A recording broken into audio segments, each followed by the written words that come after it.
বাংলার রাজনৈতিক নেতা কর্মীদের উপরে আক্রমণের ঘটনা যেন থামছেই না।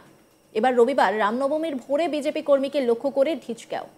আহত অবস্থায় তাকে ভর্তি করা হয়েছে হাসপাতালে। ঘটনায় এখনো পর্যন্ত পাকড়াও এক। জানা গেছে এদিন ভোরে বাড়ি ফেরার পথে এক বৃদ্ধকে লক্ষ্য করে ঢিচক্যাওয়ের অভিযোগ ওঠে দুষ্কৃতীদের বিরুদ্ধে। আহত ওই বৃদ্ধের নাম আশুতোষ বিশ্বাস, বাড়ি উত্তর 24 পরগনার গাইঘাটা থানার বড়া কৃষ্ণনগর এলাকায়। তিনি এলাকায় পুরনো বিজেপি কর্মী বলে পরিচিত। রবিবার তথা স্থানীয় সূত্রে জানা গেছে এদিন সকালে আশুতোষ বিশ্বাস তার স্ত্রীকে ট্রেনে তুলে দিয়ে ঠাকুরনগর স্টেশন থেকে বাড়ি ফিরছিলেন।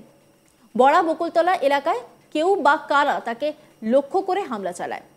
তার চিৎকারে ছুটে যান স্থানীয়রা। আহত অবস্থায় তাকে উদ্ধার করে প্রথমে স্থানীয় হাসপাতালে নিয়ে যাওয়া হয়, পরে অবস্থার অবনতি হলে স্থানান্তরিত করা হয় কলকাতায়। তবে কে বা কারা তার উপর কেন হামলা চালালো সেই বিষয়ে এখনো নিশ্চিত নয় পরিবার। খবর পেয়ে ঘটনাস্থলে পৌঁছায় গাইঘাটা থানার পুলিশ। ঘটনার তদন্ত শুরু হয়েছে।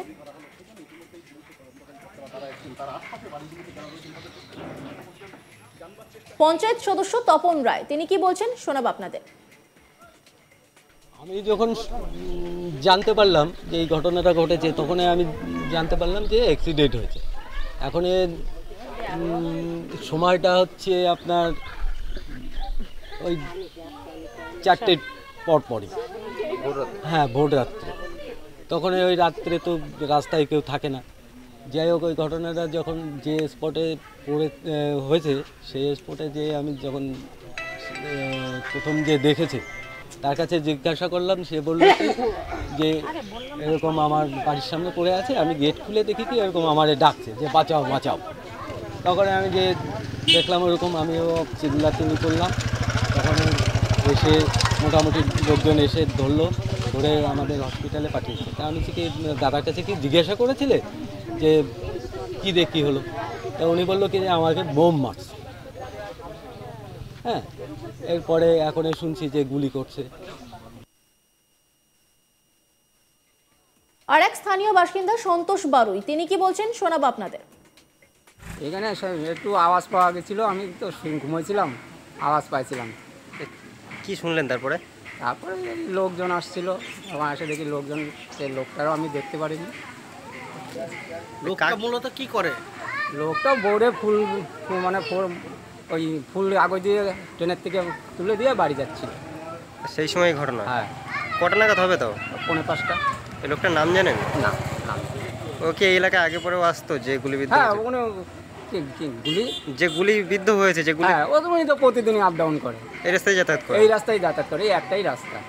আপনারা আওয়াজ শুনেছিলেন? হ্যাঁ, আওয়াজটা পাওয়া গেছে। ওনার বাড়ি কোথায় কিছু জানেন? বড়া কেষ্ট না। আপনারা বেরিয়ে এসেছিলেন তারপরে? আমরা অনেকক্ষণ পরে আসছি। এসে কি হ্যাঁ, দেখি যে এখানে ফোটা ফোটা, তারপরে ওই বিল্ডারের ওই যে বসে রয়েছে, এই আবার যখন নিয়ে গেছে তা আমরাও দেখিনি সেটা। পুলিশ এসেছিল পরে? সেটা আমি বলতে পারবো না, আমি কাজে গেছিলাম। স্থানীয় বাসিন্দা ভবানী হাজরা তিনি কি বলছেন শোনাবো আপনাদের। আমি যখন গেট খুলি, হ্যাঁ, তখন একটা লোক অবস্থায় বলছে ধর ধর ধর। তখন আমি দেখি রক্ত অবস্থায়, তখন আমি চিল্লানো শুরু করলাম যে কে কোথায় আছিস, তাড়াতাড়ি আয়। তখন লোকজন জড়ো হলো, আমি তখন টয়লেটে গেলাম। এই ওটা 5:50-55 এরকম। রক্তাক্ত অবস্থায়। ওটা তো আমি বলতে পারবো না। ওই দিক থেকে সাইকেল নিয়ে এসে আমার এই বাড়ির সামনে এখানে এসে পড়ল। এখন গুলি হবে। হ্যাঁ, শব্দ তো পেয়েছি, সিসি ক্যামেরা রেকর্ড হয়েছে আওয়াজটা। গুলিরই আওয়াজ, সবাই শোনালাম, গুলিরই আওয়াজ মনে হচ্ছে। এদিকে এই ঘটনা কেন ঘটলো সেই বিষয়ে ধোঁয়াশায় বিজেপিও। পুলিশ তদন্ত করে দেখুক এমনটাই দাবি গেরুয়া শিবিরের। অন্যদিকে তৃণমূলের পক্ষ থেকেও এই ঘটনার নিন্দা জানিয়ে পুলিশকে দ্রুত তদন্ত করে অভিযুক্তদের গ্রেপ্তারের দাবি জানানো হয়েছে। বিজেপি নেতা প্রদীপ বিশ্বাস কি বলছেন শোনাবো আপনাদের। ঘটনা আমরা কিছুক্ষণ আগে জানতে পারলাম যে আমাদের বিজেপি একজন কর্মী সে গুলিবিদ্ধ হয়েছে। কেউ বলছে একটা গুলি, কেউ বলছে দুটো গুলি। সে এখন বারাসাত হসপিটালে আছে। তো আমরা বিষয়টা তো বুঝতে পারছি না, আগে পেশেন্টের চিকিৎসাটা করি, পেশেন্ট সুস্থ করে আগে আনার প্রয়োজন। পরবর্তীতে বিষয়টা আমরা দলগতভাবে ভীষণভাবে দেখব যে আজকে রামনবমীর দিন ভোরবেলা যেভাবে আমাদের কর্মীকে গুলি করা হলো, এটা মোটেই ভালো জিনিস নয়।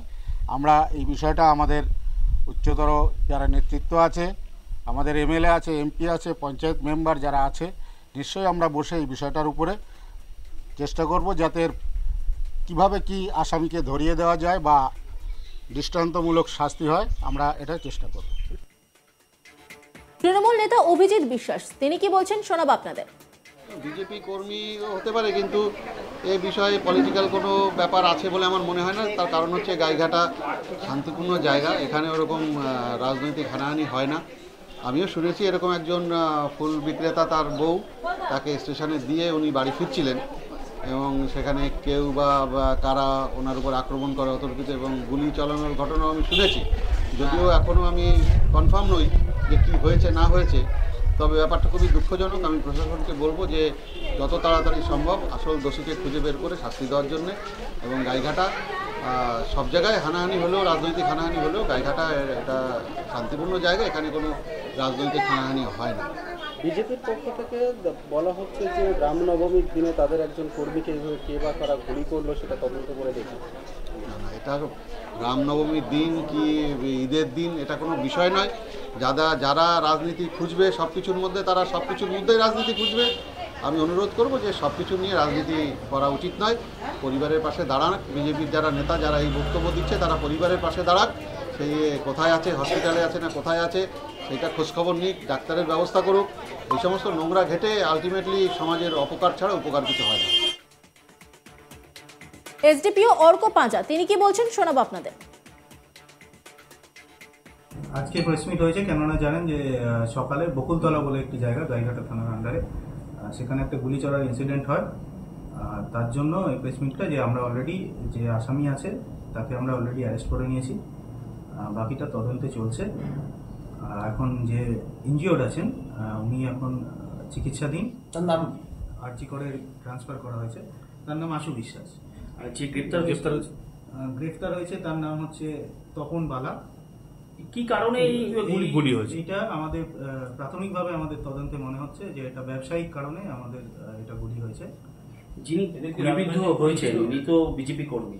এটা আমরা প্রাথমিক তদন্তে আমরা জানতে পারছি যে যিনি গুলিবিদ্ধ হয়েছেন এবং যিনি অ্যাকিউজড অ্যারেস্ট হয়েছেন দুজনেই পরিচিত হিসেবে বিজেপি কর্মী হিসাবে পরিচিত।